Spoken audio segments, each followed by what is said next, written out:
আসসালামু আলাইকুম সম্মানিত ভাই ও বোনেরা, আশা করি আগের ভিডিওর মতো এই ভিডিওটার জন্য আপনারা প্রস্তুত আছেন। আমার ভিডিওটা ফুল দেখবেন। আর এই ভিডিওতে আজকে আমি জরুরি কিছু তথ্য আপনাদেরকে দেব। সেটা হলো পূর্বাচলের রাস্তাঘাট নিয়ে কিছু কথা বলবো। রাস্তাঘাটের সম্পর্কে বিস্তারিত আপনাদের জানিয়ে দেব। আশা করি আমার সাথে থাকবেন। আমার সাথে থাকলে পূর্বাচলের রাস্তাঘাট সম্পর্কে বিস্তারিত জানতে পারবেন। আপনাদের সবার জন্য সুস্বাস্থ্য কামনা করে আজকের লং ভিডিওটা আমি আপনাদের মাঝে তুলে ধরলাম।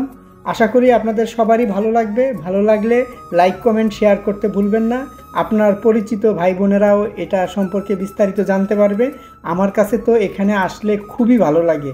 প্রাকৃতিক দৃশ্য, মাছ দিয়ে রাস্তা, গাড়ি চালানোর একটা মজাই আলাদা। তাই আপনাদের জন্য একটু ভিডিও ধারণ করলাম। আশা করি আমার সাথে থেকে ভিডিওটা পুরো শেষ করবেন। আমি পূর্বাচলের রাস্তা নিয়ে কিছু কথা বলবো। পূর্বাচল নতুন শহরটি বাংলাদেশের অন্যতম বড় এবং পরিকল্পিত নগরায়নের একটি বড় উদাহরণ। এটি রাজধানী ঢাকার পূর্ব দিকে নারায়ণগঞ্জ ও গাজীপুর জেলার সংযোগস্থলে গড়ে উঠেছে। এই শহরে সবচেয়ে উল্লেখযোগ্য দিকগুলোর একটি হচ্ছে এর পরিকল্পিত রাস্তা ও অবকাঠামো। পূর্বাচলের রাস্তা তৈরি করা হয়েছে অনেকটা আন্তর্জাতিক মান অনুসরণ করে। এখানে রয়েছে 100 ফিট, 120 ফিট এবং এমনকি 300 ফিট প্রশস্ত প্রধান সড়ক, যা ঢাকার অন্য কোনো আবাসিক এলাকায় খুব একটা দেখা যায় না। এর মূল উদ্দেশ্য ছিল যানজট মুক্ত ও সুপরিকল্পিত ও ভবিষ্যৎমুখী নগরায়ন গড়ে তোলা। পূর্বাচলের প্রধান সড়কগুলির পাশে ডিভাইডার, প্রশস্ত ফুটপাত এবং সাইকেল লেন রাখার পরিকল্পনাও নেওয়া হয়েছে।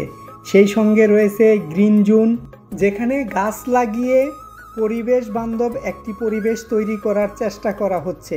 তবে বাস্তবতায় এখনও কিছু চ্যালেঞ্জ রয়েছে, যেমন অনেক রাস্তা এখনও পর্যাপ্ত আলোকসজ্জা বা ট্রাফিক সিগন্যাল বসানো হয়নি।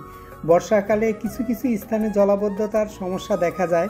উন্নয়ন কাজ এখনও পুরোপুরি শেষ হয়নি, তাই ধুলাবালি ও চলাচলে কিছুটা সমস্যা তৈরি করে। তবু এটা অস্বীকার করা যাবে না যে পূর্বাচলের রাস্তা ভবিষ্যতের স্মার্ট নগরী গড়ার পথে এক বড় পদক্ষেপ। একে যদি সঠিকভাবে রক্ষণাবেক্ষণ করা যায় আর পরিবেশ ও নগরের সেবা নিশ্চিত করা হয়, তবে একে বাংলাদেশের আধুনিক শহরগুলির এক অনন্য উদাহরণ বলা যেতে পারে। ভিডিওটা আমরা আর বেশি লম্বা করছি না। আসসালামু আলাইকুম ওয়া রাহমাতুল্লাহ।